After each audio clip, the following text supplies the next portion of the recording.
Hey everyone, so today I wanted to showcase a super budget-friendly build that will absolutely delete maps for you. If we look at my DPS, I'm going in with only 22,000 DPS, okay, just to show you this build works. As you can see, I'm not using my Amulet, I'm not using support gems, I even took off my jewels. So I have scaled myself down so much to show you how well this build works. I will quickly demonstrate the build. I'm not going to do a full map. We have step, going in with a little bit of quant, a little bit of rarity. So I will showcase the breach with 22,000 DPS, and then we will go into the build breakdown and what makes this work. So we'll do this. I do have a little bit of extra DPS right there from stacking Tailwind. It increases cast speed a little bit. So let's do this. This is a really good map for breaches too. I have some Atlas upgrades for the increased monster density as well. And again, this is 22,000 base DPS, 25,000 with Tailwind. And clearing maps is just as fast as clearing the breaches. Some rares are a little tanky. This guy's harassing me.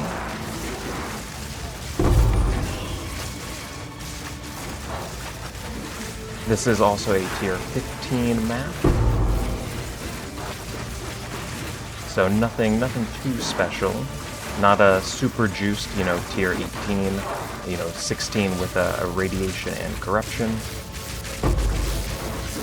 But for the purpose of this demonstration, these are the types of maps most people are going to be playing. And there it is. Pretty good breach. Again, not too bad for 25,000 DPS. So let's get right into the build breakdown. First, we'll look at the Atlas tree. You can pretty much make this build work with any class. So if you start as a witch or a sorcerer, or even the gemling, I think the Titan base class. So if you were to start here, for example, you could path over here and then be connected to our main build branch.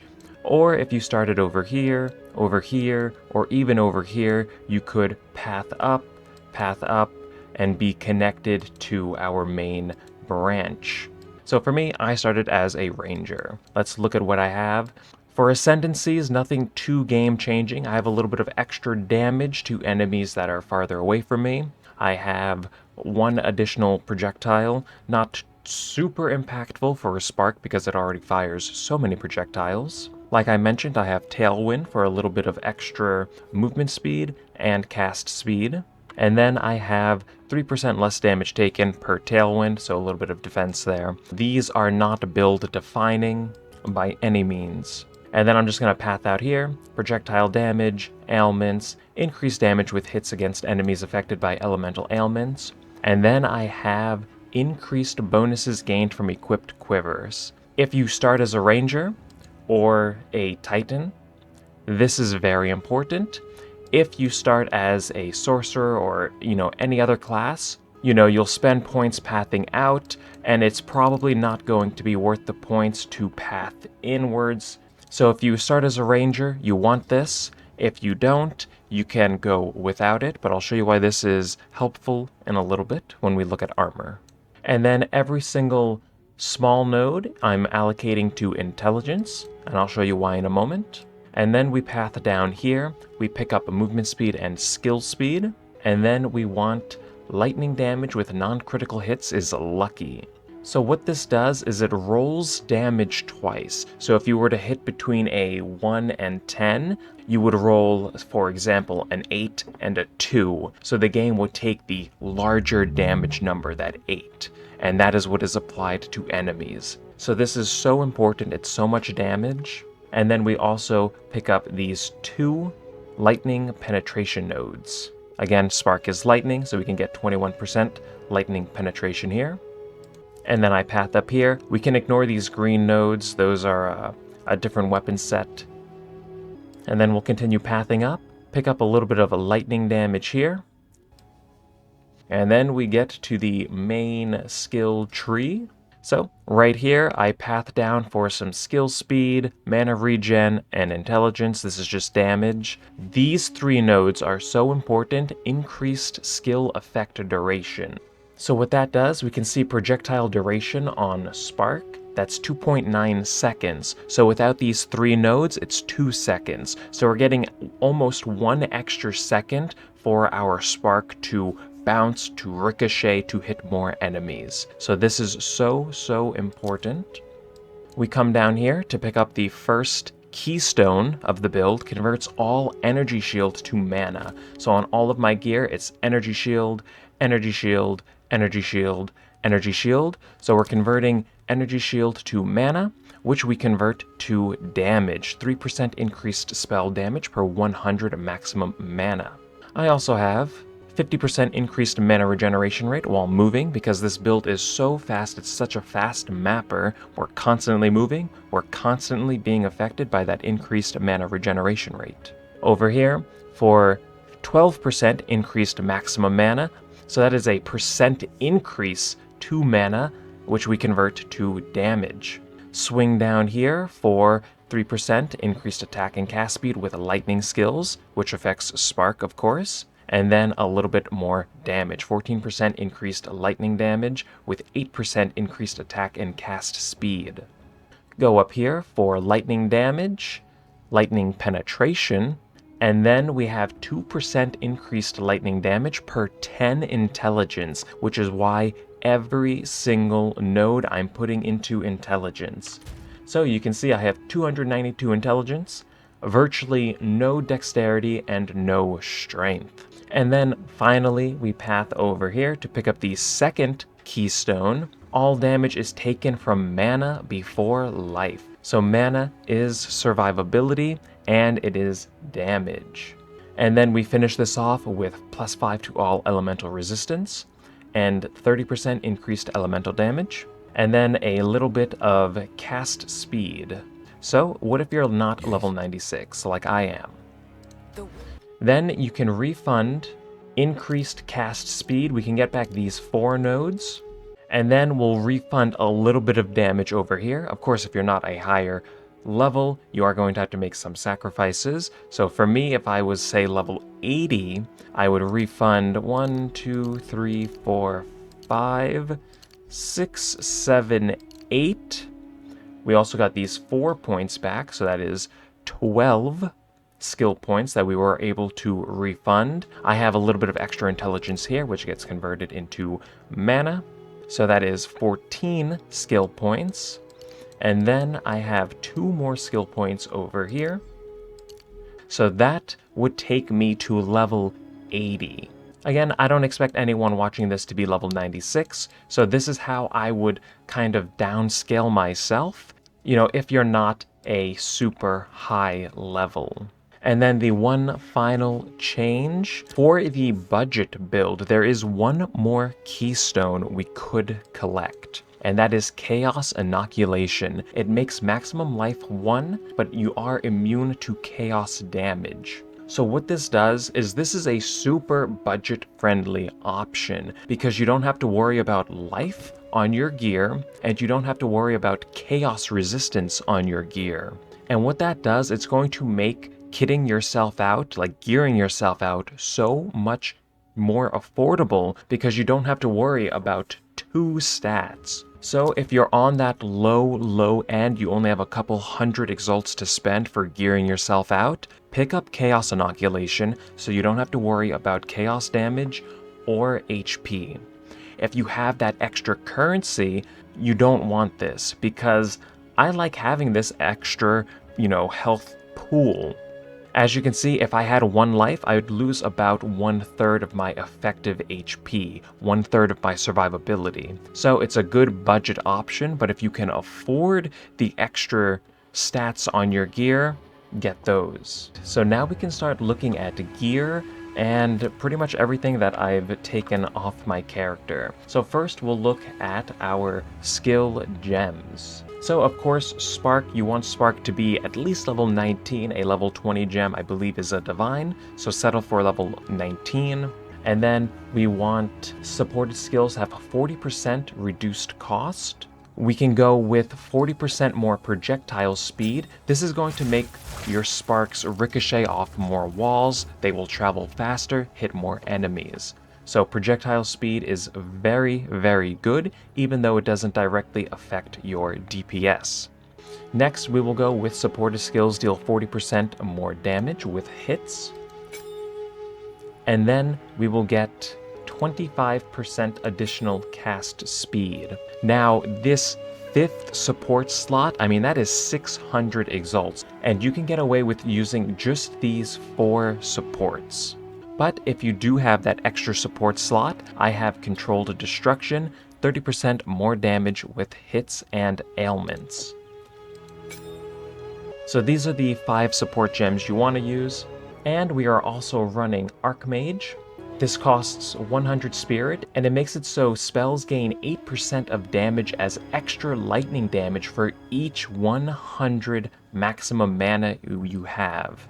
Again, we are stacking mana with this build, so this is so powerful. Like, if we take this off, like, the DPS just gets completely eviscerated. So this is absolutely crucial to the build. And I also have Conductivity. This is good for the lower DPS builds. I don't use this too much nowadays, but if you're fighting a rare enemy or a map boss, you can reduce their resistances a little bit, so you do a little bit more damage to them. So now let's take a look at the gear. So as you can see, I have 2 different Widow Hails. This is my old one. It has 248% increased bonuses gained from equipped Quiver.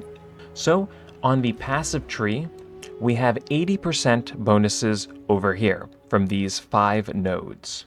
And then with a quiver, with this quiver, for example, I have 275%. So 275% plus 80% brings me to 350%. And why that's important, if we look at our quiver, we have +2 level of all projectile skills and 41% increased projectile speed. Spells are not attacks, so no other stat on this quiver is affecting me. So this quiver is only giving me chance to pierce an enemy on the implicit. It's giving me the 2 levels to all projectile skills, and it is giving me the increased projectile speed. That is it. Those are the only 3 stats that are affecting me. So what we do is we're combining this with the Widow Hail for increased bonuses from our quivers. So every 50% bonus is going to give you +1 level to spark. So if I equip my main bow with 275%, that is going to give me 1 more level to spark. So 38,700 DPS to 43,000. Each level is so much damage. So let's start looking at the cost of this build. First off, we have the Widow Hail with 256%, 2 open rune sockets, and you can see these are 10 exalts. That is it. When buying a Widow Hail, if you start as this class or a ranger and path over here, you only need these 3 nodes. So 30%, 40, 50%. And then you can get a 250% Widow Hail to bring you to 300%, and you get 2 skill points back. If you don't start as either of these classes, and you start like over here, for example, you don't even need to worry about these nodes, because 1 level to spark at the cost of 1, 2, 3, 4, 5, 6, 7, 8 skill points, like you can invest those elsewhere. So a 250% Widow Hail is pretty much all you need, unless you are trying to take this to another level at, 350% or even 400%. With the Quiver, so we are looking for chance to pierce an enemy on the implicit, level of projectile skills 2, and increased projectile speed at least 30%. So we'll refresh this. This is not correct. 5, 10, Exalted Orbs. This is a little on the low end, but you should expect to spend about 30, 40 Exalts on the Quiver. for these 3 stats. Again, spells are not attacks, so virtually nothing else on a quiver is going to affect you, except for maybe, life per enemy killed or mana per enemy killed if you can get it. But it is not super important. So we're at about 50 exalts. And then I want to talk about the runes that I'm using. I'm using soul cores that give 2% mana on kill. These, I believe, are 70 exalts apiece. Yeah, so these are almost 80 exalts apiece. Do not use these for a budget option. Instead, look to jewels. Filter for recover percent mana on kill, and get a little bit of elemental damage as well. We'll search 2, 3, 5 exalts, maybe 10. You can see just how many are listed. 13% increased elemental damage with 1% mana on kill. Get 4 of these, maybe 5 of them, depending on how many jewel slots you have. This is a great budget option for mana on kill, while also increasing elemental damage. So 40 exalts for the quiver, 10 for the bow, and maybe 50 exalts for 5 jewels. Brings us to only 100 exalts for all of the sustain you will need, plus getting the bread and butter of the build going. So next, the final expensive piece of gear would be your belt. So when searching for a belt, you want probably triple resistance and mana. Again, mana is our survivability and it is damage. You want mana on all of your gear, except for body armor, which cannot roll mana. So if we look at belts, 1 exalt, that's way too low. I think he meant to list this for a divine, but you can see 35, 40, 45, 50, 50, maybe 60 for a triple res belt. 90% resistances plus mana. So this is going to take the total cost of the build to about 150 exalts. So we'll look at amulets. So you can see just how cheap these are. So we have 2 level to projectile skills. We want rarity on all of our gear and mana. Mana is so important. Let's search. 1 exalt, 1 exalt. Of course, you want to start trying to, get your resistances going. So just looking for these 3 stats, pretty affordable. But let's say we want, let's start trying to stack a little bit of fire resistance. 20%, 5 exalts, 10 exalts, not too bad. 30% fire, for example, 4 to all attributes. Right here we have 40 fire, 12 lightning listed 4 days ago. Maybe that buys, maybe it doesn't. You can see just how affordable everything is. As you start filling out your gear and you need specifically, 1 or 2 resistance types, items might get a little bit more pricey. So you want to focus on getting as much resistance early for as little cost as possible. And then another way you can save a little bit of money is looking at the boots. I have mana, rarity, movement speed at 30%. 35% boots are expensive. And then I'm even searching for double res, just for example, fire and lightning. I'm capping strength and dexterity because I have virtually none of either of those.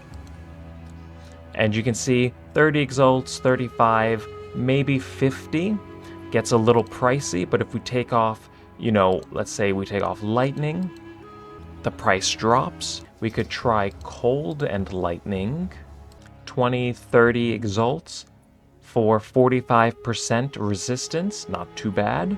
So this is kind of what you want to be doing. You want to get as much resistance as possible for, 20, 30 exalts. And then just for example, if we look at 35% movement speed, the boots get so expensive, 1, 2, 4 divines. So you definitely want to settle for 30%.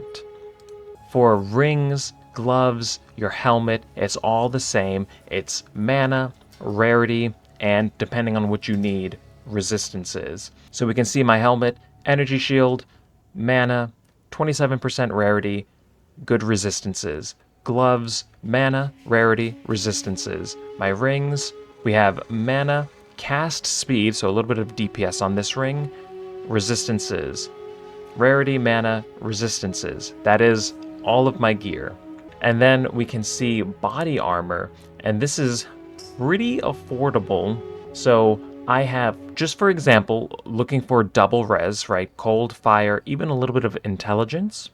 With 600 energy shield. Again, we convert energy shield to mana. Mana is survivability and damage. And you can see almost 700 energy shield, 15 exalted orbs, double res with intelligence, 30 exalted orbs, 600 energy shield, 650 energy shield. This gets to about 50 exalts, a little pricey. Again, I'm looking for double res. So these are by no means bad, and they are super affordable. And then I will quickly showcase rings. Just again, they are so cheap. Look at what I'm searching for. All elemental resistance, max mana with double res, 20% in each. 5 exalts, 5, 5, 5, 5. It is so easy to completely gear yourself out. And you can see they're all listed for about 5-10 exalts. So 2 of these, again, depending on what you need, we have all res, 20% all res almost. So like the rings make it so easy to max out your resistances. So for me, I will quickly go over all of my gear one more time. So we have the Widow Hail. Again, you only need 250% on your Widow Hail. I'm pushing to 350% increased bonuses, so I have 275% on mine. You don't need these soul cores because again, you can get mana on kill on your jewels for only 10 exalts each, so you can get mana on kill and increased elemental damage. The Quiver, it is 2 levels to projectile skills, projectile speed, and chance to pierce an enemy on the implicit for about 40 exalts. The belt is about 50 exalts, but you want triple res with mana. My belt has life mana triple res because I don't use chaos inoculation. And then the rest of my gear, it is just energy shield, mana, rarity, and resistances on everything. I do have a little bit of cast speed on this ring for a little bit of damage, and none on this ring. And finally, we can look at the DPS, 43,000, and if you take this build to the very high end, you can see 3 levels to projectile skills, adds so much damage. And then finally, I will socket my jewels just to show you what this build is capable of once you start getting those divines invested in it. And there it is, 103,000 DPS. And you can see just how important each level is to Spark. If we increase this by even 1 level, plus 12,000 DPS, about a 10% increase. So each level is so important. And finally, the most expensive part of the build is the Melting Maelstrom Flask. I don't expect anyone to have this for the budget option, but if you have it, if you can afford it, it is a 1-click, completely fills your mana, which, I mean, that is HP, you know, that is your survivability. This is so good, it is so powerful, but it's also about 12 divines. So most people are not going to have it, and you can get away with just using a normal flask. Just make sure you're always fairly high on mana, especially if you are running Chaos Inoculation. And the final thing that I need to mention, you can allocate 1 skill on your amulet. So what that looks like is you take Distilled Emotions, right-click on them, and then you can put your amulet in this window, and you can see 3 distilled ire, for example, allocates insulated threads. I have mana blessing on my amulet, so what that does, right over here, it grants 20 max mana and 5% increased maximum mana. So this is what you want on your amulet at the cost of 2 guilts and 1 despair.